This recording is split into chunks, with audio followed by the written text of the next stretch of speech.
Hello बच्चों, कैसे हैं आप सभी। आई होप आप बहुत अच्छे होंगे। और मुझे पूरी उम्मीद है कि आपने पिछली 2 वीडियो जो मैंने भेजी है आपने वो देखी होगी। और अगर कोई आप पहली बार ये वीडियो को देख रहे हैं तो मैं आपसे रिक्वेस्ट करूंगी कि आप पहले जो 2 वीडियो भेजी है आपने देखिए, उनका कंटेंट समझिए, उसके बाद में ही आपको आज की वीडियो समझ में आएगी। ठीक है, तो कोई मुझे बताएगा कि हमने लास्ट वीडियो में कौन से न्यूट्रिएंट का टेस्ट किया था। हाँ, हमने स्टार्च का टेस्ट किया था। और मैंने जो आपको एक टेबल बनवाई थी, एक चार्ट बनवाया था, वो सब आई होप आपने कॉपी के अंदर नोट डाउन किया होगा और आपने उसको लर्न भी किया होगा। ठीक है, तो चलिए आज हम अपनी वीडियो स्टार्ट करते हैं। तो अपना copy, note copy, pen pencil सब लेके बैठ जाइए। ओके, देखिए बच्चों, आज हमारा कौन सा टेस्ट होगा? प्रोटीन का टेस्ट होगा और हम फैट का टेस्ट हम देखेंगे। ठीक है, आपकी बुक में 3 ही न्यूट्रिएंट के टेस्ट है, वो है हमारा सबसे पहले स्टार्च, प्रोटीन एंड फैट। तो स्टार्च का हम लास्ट वीडियो में देख चुके हैं, आज हम प्रोटीन का देखेंगे। तो प्रोटीन का टेस्ट करने के लिए दो हमें इंग्रेडिएंट चाहिए होंगे। सबसे पहले तो हमारे को चाहिए कॉपर सल्फेट सॉल्यूशन। तो कॉपर सल्फेट सॉल्यूशन हम कैसे बनाएंगे? 2 ग्राम कॉपर सल्फेट लेंगे और उसके अंदर 100 ml वाटर मिक्स कर देंगे, तो हमारे को क्या मिल जाएगा? कॉपर सल्फेट सॉल्यूशन मिल जाएगा। अब ये सॉल्यूशन क्या होता है, कैसे बनता है, वो सब मैंने आपको लास्ट वीडियो में बताया था। ओके, और एक हमें चाहिएगा कास्टिक सोडा सॉल्यूशन। ये भी हमें कैसे बनाना है? 10 ग्राम हम कास्टिक सोडा लेंगे और उसके अंदर 100 ml वाटर लेंगे, इन दोनों को मिक्स कर देंगे, तो हमारे पास में कास्टिक सोडा सॉल्यूशन आ जाएगा। ओके, हमने दोनों सॉल्यूशन तैयार कर लिए हैं। अब उसके बाद हमें क्या करना है? कोई भी एक हम फूड आइटम लिया है, अगर ये फूड आइटम हमारे पास में सॉलिड है, ओके, आप देख पा रहे हैं सॉलिड है, तो सबसे पहले हमें इसको क्या करना पड़ेगा? इसे हमें क्रश करना पड़ेगा, ग्राइंड करना पड़ेगा और पाउडर फॉर्म में हमें इसे तैयार करना पड़ेगा। पाउडर फॉर्म में जब ये तैयार हो जाता है तो इसके बाद में हमें एक क्लीन टेस्ट ट्यूब लेनी है, बिल्कुल एकदम वॉश करी हुई टेस्ट ट्यूब लेनी है। इसके अंदर हम इस पाउडर को हम लेंगे और इसके अंदर 10 ड्रॉप ऑफ वाटर, यानी पानी की 10 ड्रॉप इसके अंदर डालेंगे, तो ये क्या हो जाएगा? ये भी एक सॉल्यूशन बन जाएगा।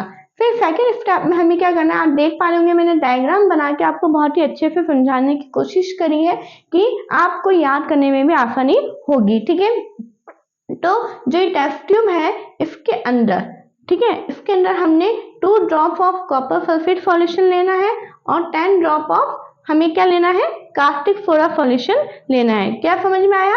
2 ड्रॉप्स। देखो मैंने तो जो ड्रॉपर होता है, आपने देखा होगा छोटे बच्चों को जो दवाई होती है वो ड्रॉपर की मदद से दी जाती है। ठीक है, तो जो ड्रॉपर है वो मैंने बनाया है। 2 ड्रॉप तो हमें किसका लेना है? कॉपर सल्फेट सॉल्यूशन का लेना है और 10 ड्रॉप हमें किसका लेना है? कास्टिक सोडा सॉल्यूशन का लेना है। जब हम इन दोनों सॉल्यूशन को इस फूड आइटम के अंदर मिक्स करेंगे तो रिजल्ट क्या आता है कि violet colour indicates presence of protein in the food item. It means क्या है कि अगर फूड आइटम का कलर, थोड़ी देर जब हम इस टेस्ट ट्यूब को रखेंगे तो फूड आइटम का कलर अगर वॉयलेट हो जाता है तो ये इंडिकेट करता है कि इस फूड आइटम के अंदर प्रोटीन प्रेजेंट है। आगे चीज समझ में?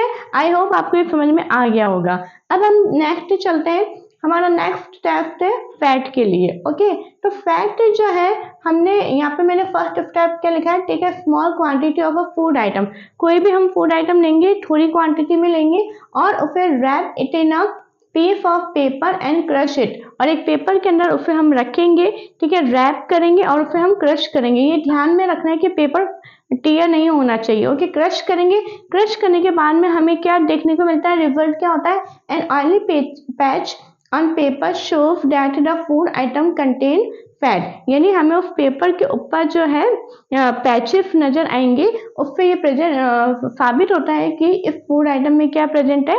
फैट प्रेजेंट है। यहाँ पे मैं आपको एक बात याद दिलाना चाहती हूँ कि आप लोग जब अपना लंच बॉक्स लेकर जाते हो, ठीक है, तो उसके अंदर परांठा या कुछ भी अपन जब पेपर के अंदर रैप करते हो, वो पेपर में फिर जब निकालते हो तो पेपर के ऊपर कुछ आपको पैचेस नजर आते हैं। वो काहे के होते हैं? फैट के पैचेस नजर आते हैं, क्योंकि ऑयल वगैरह, घी वगैरह जो लगाया जाता है वो उसके ऊपर, पेपर के ऊपर आ जाता है। जैसे कि समोसा आप लेकर आते हैं बाजार से, समोसा कचौरी लेकर आते हैं, ठीक है, तो वो भी जब आप पेपर में से निकालते हैं, वो जो एक पेपर पॉलिथीन में देता है उसमें से निकालते हैं, तो पेपर के ऊपर कुछ आपको नजर आएगा। वो क्या होता है? ऑयली पेचेस होते हैं, जो कि ये साबित करता है कि फूड आइटम में क्या है?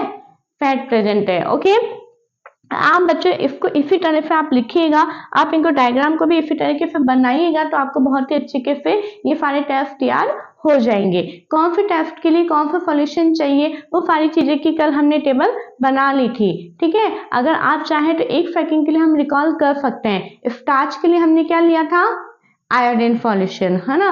और हमने प्रोटीन के लिए हमने क्या लिया है, copper sulphate solution and caustic soda solution. और फैट के लिए हमने क्या लिया है, पेपर लिया है और उस पर ऑयली पैचेस को हम देखेंगे, ठीक है।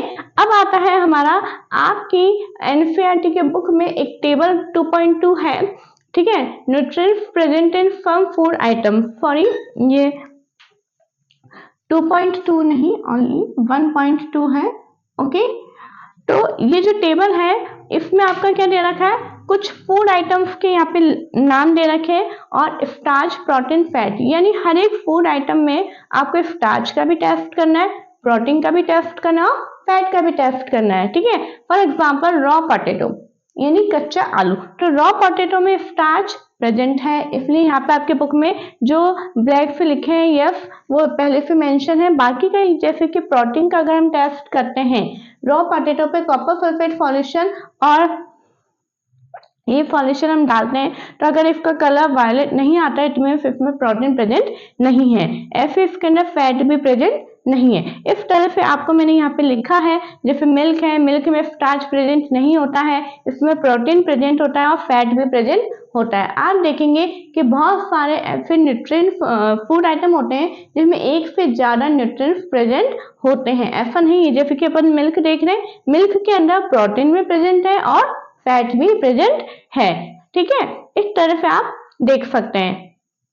तो मैंने यहाँ पे लिखा है, ये पूरा टेबल आपको बना के दिया है। जैसे ग्राउंड नट है उसमें स्टार्च और प्रोटीन तो नहीं होता है पर फैट प्रेजेंट होता है। अनकुक्ड पाउडर राइस यानी बिना पके हुए चावल का जो पाउडर होता है उसमें स्टार्च प्रेजेंट होता है परंतु प्रोटीन और फैट नहीं होता है। जब अनकुक्ड में स्टार्च प्रेजेंट है तो कुक्ड में भी होगा।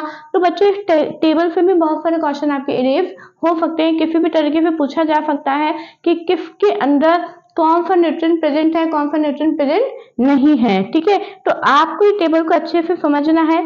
एक चीज आप ये देखिए, बॉइल्ड एग, बॉइल्ड एग यानी उबले हुए जो अंडे होते हैं उसका कौन सा पोर्शन, व्हाइट पोर्शन की बात हो रही है, यहाँ पे पूरे एग की बात नहीं हो रही है। तो व्हाइट पोर्शन के अंदर स्टार्च प्रेजेंट नहीं होता है, प्रोटीन प्रेजेंट होता है और फैट भी प्रेजेंट नहीं होता है, ठीक है। तो आपको यहाँ पे बहुत ही ध्यान से आपको इस टेबल को देखना है और समझ के आपको इसको अपनी बुक में फिल कर लेना है। आपके बुक में जो ब्लैंक स्पेस है यहाँ वहां पे आपको फिल कर लेना है और आपको ये समझ में आ ही गया होगा कि हमने यस और नो क्यों लिखा है, क्योंकि हमने इनके ऊपर ये सॉल्यूशन अप्लाई करे हैं। अगर ये रिजल्ट आता है तो यस, नहीं आता है तो वो नो है, ठीक है।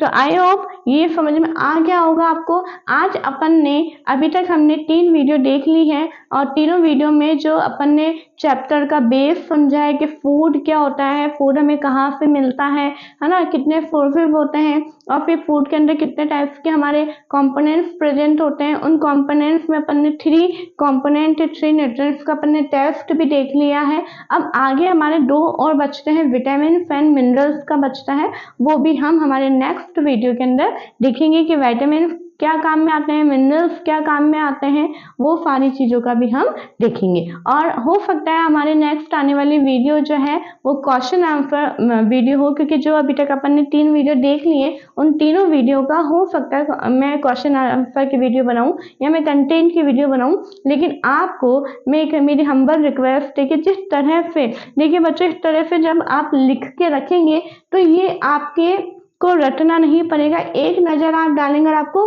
फटाफट से चीजें याद हो जाएंगी, ठीक है। तो बहुत ही इजीएस्ट वे में आपके लिए लेकर आई हूँ कि आपको आसानी से कंटेंट समझ में आ जाए, ओके। तो मुझे पूरी उम्मीद है कि आपको अच्छा लगा होगा और अगर अच्छा लगा है तो मैं चाहूंगी कि आप अपने दोस्तों के साथ, अपने कजन ब्रदर सिस्टर्स के साथ में शेयर करें वीडियो को, ताकि वो भी ये देख सकें, ओके। आप अपने क्लास फ्रेंड्स के साथ में शेयर कर सकते हैं। अच्छी लगे हो वीडियो तो वीडियो को लाइक शेयर करें, सब्सक्राइब करें और बेल आइकन को प्रेस करें, okay. Thank you so much.